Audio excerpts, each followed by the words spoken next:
بالله واليوم الآخر والملائكة والكتاب والنبيين وآتى المال على حبه ذوي القربى واليتامى والمساكين وفي السبيل والسائلين وفي الرقاب وأقام الصلاة وآتى الزكاة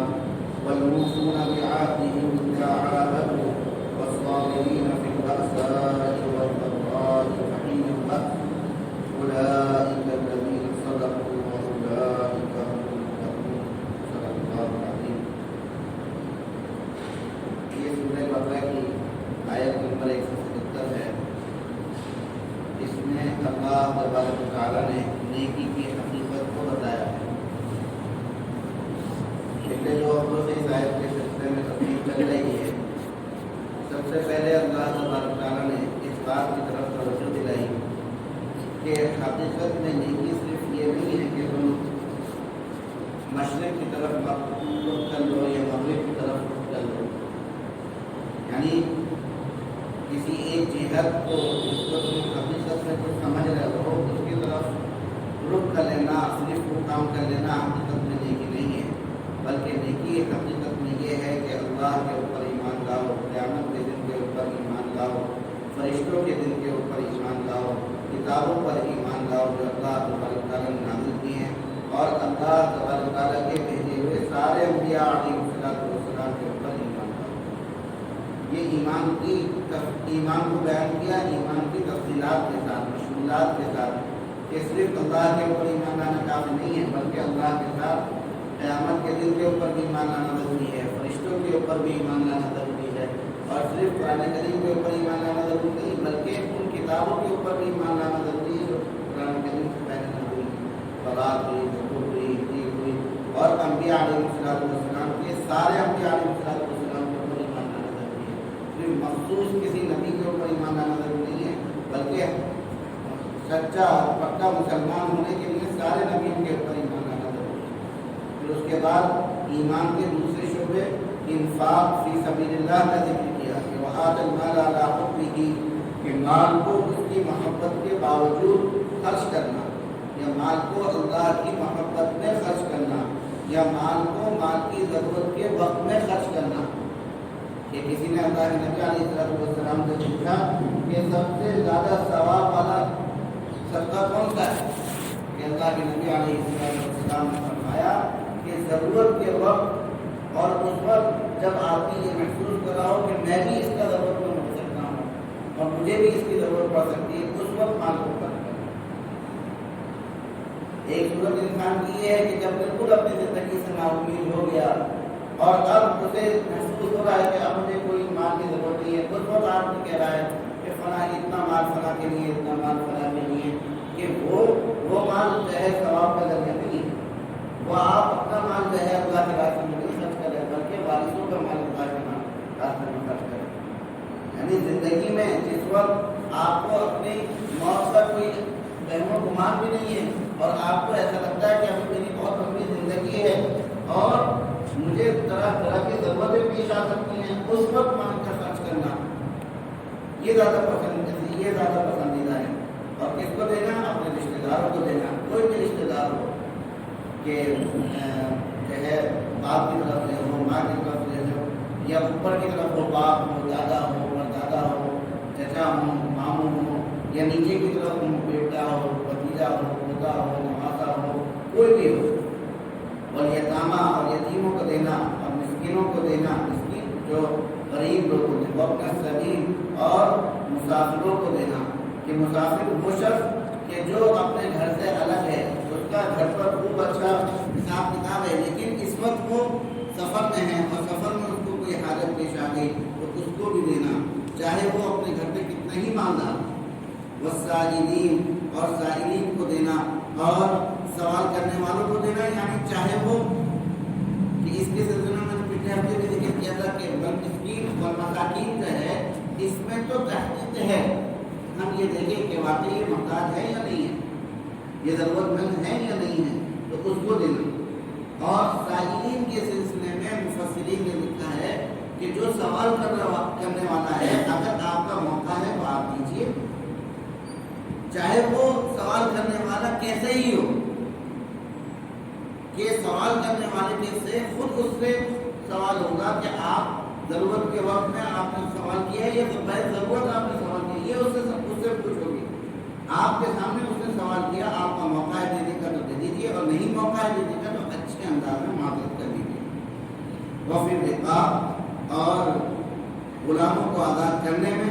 غلاموں کو آزاد کرنے کا آج کل کا معاشرہ نہیں رہا، غلاموں کا زمانہ نہیں رہا، تو اس کے سلسلے میں میں نے پچھلے ہفتے میں ذکر کیا تھا کہ اس سلسلے میں یہ ہے کہ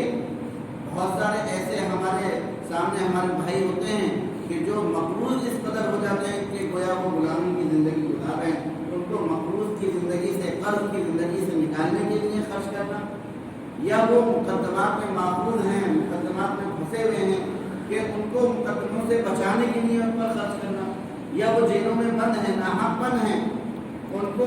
جو ہے نکالنے کے لیے پیسہ خرچ کرنا، یہ بھی وفی رقاب میں شامل ہے، اور یہ بھی اس فضیلت کو شامل ہوگا۔ وَأَقَامُوا الصَّلَاةَ وَآتَوُا الزَّكَاةَ، مال کے سلسلے کو ختم کے تذکرے کے بعد سب سے پہلے اس آیت میں ایمان کا ذکر آیا، پھر مال کو خرچ کرنے کا ذکر آیا، پھر اس کے بعد الگ سے ذکر کر رہے ہیں نماز کو قائم کرنا۔ کہ ایمان جب کسی نے جب کہا آمنا باللہ والیوم الآخر والملائکۃ والکتاب، تو اس میں کتاب نماز کا بھی ذکر آ گیا۔ جو شخص قرآن کریم پر ایمان لائے گا وہ خود بخود نماز کو ادا کرنے والا ہوگا۔ الگ سے نماز کا ذکر کرنے کی ضرورت اس لیے محسوس ہوئی کہ آمنا بالکتاب کا کی آخری شکل یہ ہے اقام الصلاۃ، اللہ کے اوپر ایمان لانے کا عملی مظاہرہ ہے کہ نماز کو قائم کیا جائے، نماز کو قائم کیا جائے کہ اللہ کے حکم کے، اللہ کے سامنے کھڑا ہوا جائے۔ وآت الزکاۃ،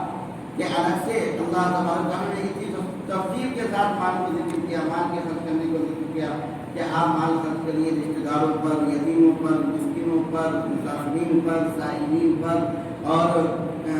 لوگوں کو کی گردانوں کو آزاد کرنے پر۔ اس کے بعد الگ سے ذکر کر رہے ہیں وآت الزکاۃ، کی زکات کو بھی دیجیے۔ تو اس کے دو مفہوم ہو سکتے ہیں کہ ایک مفہوم تو یہ ہے کہ جو اوپر تذکرہ ہوا ہے وہ تو نیکی کی کامل عزت کو پہنچنے کے لیے ہے، لیکن فرض زکات بھی ہے، فرض زکات بھی ہے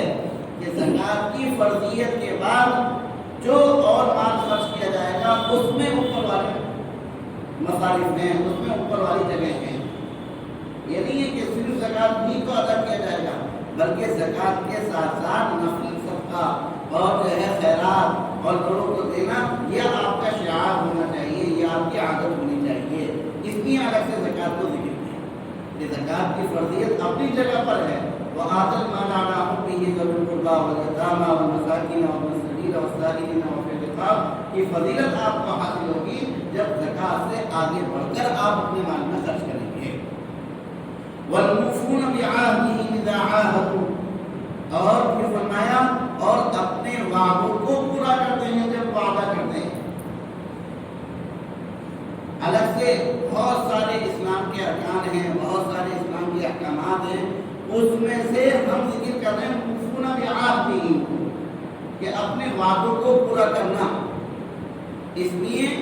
مفسرین نے لکھا کہ اس حکم کو الگ سے ذکر کرنے کی وجہ اس لیے پیش آئی کہ انسان عملی طور پر تو کچھ عمل کر لیتا ہے، جب انسان کے اندر ایمان آتا ہے اور وہ ایمان کا تقاضا ہوتا ہے کہ اللہ کو مانے، اللہ کے رسولوں کو مانے، اللہ کی کتابوں کو مانے، انبیاء کو مانے، فرشتوں کو مانے، اور اسی ایمان کا تقاضا ہوتا ہے کہ اللہ کے لیے خرچ کرے، مختلف مصالح پر خرچ کرے، اسی اللہ کے ایمان کا تقاضا ہے کہ نماز کو قائم کرے، زکات کو ادا کرے، اور اسی ایمان کا تقاضا ہے کہ اللہ کہ اسی ایمان کا تقاضا ہے کہ وعدوں کو پورا کرے، جو وعدے ہم نے مختلف مراحل میں کیے، اور وعدوں کو پورا کرنا اسی وقت ہو سکتا ہے جب کسی کے دل میں ایمان رچ بس گیا ہو۔ کہتے ہیں کہ سب سے آسان کام ہے عبادت کو کرنا، سب سے آسان عمل ہے عبادات کو انجام دینا۔ کہ ہم نے، ہماری ایک عادت تھی نماز پڑھنے کی، ہم نے وہ نماز پڑھ لی، ہماری عادت تھی تلاوت کرنے کی، ہم نے تلاوت کر لی، ہماری عادت تھی روزہ رکھنے کی، ہم نے روزہ رکھ لیا۔ لیکن بہت مشکل ہوتا ہے کہ ان باتوں کو پورا کرنا جس کا ہماری زبان سے تذکرہ ہو گیا، ان باتوں کو پورا کرنا جس کا ہم نے وعدہ کر لیا، ہم ان باتوں سے نہ پھر پائیں، ہمیں یہ احساس ہو کہ مجھے میرا اللہ دیکھ رہا ہے۔ یہ اسی وقت ہو سکتا ہے کہ جب کسی مسلمان کے دل میں، جب کسی عہد کرنے والے کے دل میں اللہ کا مکمل ایمان ہو، اللہ کے اوپر مکمل ایمان ہو۔ اگر اس کے اوپر مکمل ایمان نہیں ہے تو وہ عبادات کو انجام دے سکتا ہے، نماز پڑھ سکتا ہے، روزہ رکھ سکتا ہے، حج کر سکتا ہے، زکات ادا کر سکتا ہے، لیکن اس کے لیے معاملات والی زندگی، معاملات کو اچھا کرنا اور وعدوں کو پورا کرنا اس کے لیے مشکل ہو سکتا ہے۔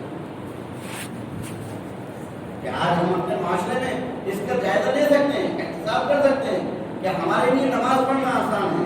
زکات دینا آسان ہے، حج کرنا آسان ہے، روزے رکھنا آسان ہے 7 مہینے بھر تک، لیکن وعدوں کو پورا کرنا کہ اچھے ایمان والے اس سلسلے میں جو ہے بدعت کرتے ہیں۔ کہ یہ اسی وقت ہو سکتا ہے جب آدمی کا ایمان مضبوط ہوگا، جب اس کا اللہ کے اوپر یقین مکمل ہوگا۔ اور آگے فرمایا والصابرین فی البأساء والضراء وحین البأس، اور صبر کرنے والا ہے خوشی میں بھی، غم میں بھی اور لڑائیوں میں بھی، ہر وقت وہ صبر کرنے والا ہے، تنگی میں بھی اور پریشانی میں بھی اور جنگوں کے وقت میں بھی وہ صبر کرنے والا ہے۔ کہ ساری کامیابیوں کی جڑ ہے صبر ہے، ساری کامیابیوں کی جڑ ہے وہ صبر ہے۔ کہ آدمی جہاں جس پریشانی میں مبتلا ہوگا، اگر اس پریشانی میں انسان نے صبر کر لیا، صبر کا مظاہرہ کر دیا، تو وہ کامیاب ہے۔ کہ صبر کسے کہتے ہیں؟ کہ صبر کا مطلب یہ نہیں ہے کہ آدمی جو ہے کسی چیز مجبور محض ہو کر بیٹھ جائے، کہ آدمی کوئی کام نہ کرے۔ کہ صبر آج کل ہمارے معاشرے میں سے کہا جاتا ہے کہ کسی نے ظلم کیا اور ہم جو ہے اس سے دب گئے اور اس کے مقابلے میں ہم نے کچھ بھی نہیں کیا، اس پہ وہ بولتا رہا، ہمارے اوپر ظلم کرتا رہا اور ہم خاموش کھڑے رہے۔ ہم صبر کا مفہوم صرف اتنا سمجھتے ہیں۔ صبر کہتے ہیں کہ کسی کے اوپر طاقت ہونے کے باوجود، کسی کے اوپر قدرت ہونے کے باوجود اس کو معاف کر دینا۔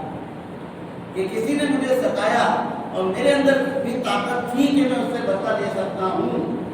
میرے اندر بھی طاقت تھی کہ میں اس سے بدلہ لے سکتا ہوں۔ کسی نے مجھے برا بھلا کہا، میرے اندر بھی طاقت تھی کہ میں اسے برا بھلا کہہ سکتا ہوں، لیکن اس کے باوجود میں اللہ کے لیے خاموش رہا، میں نے اللہ کے لیے اس کو معاف کیا۔ یہ ہے صبر۔ اور صبر کی ایک قسم یہ ہے کہ میری دل کی خواہش یہ ہوئی تھی کہ میں اللہ کی نافرمانی کروں، میں گناہ کروں، میں بد نظری کروں، کہ ایسی چیز میرے سامنے ہے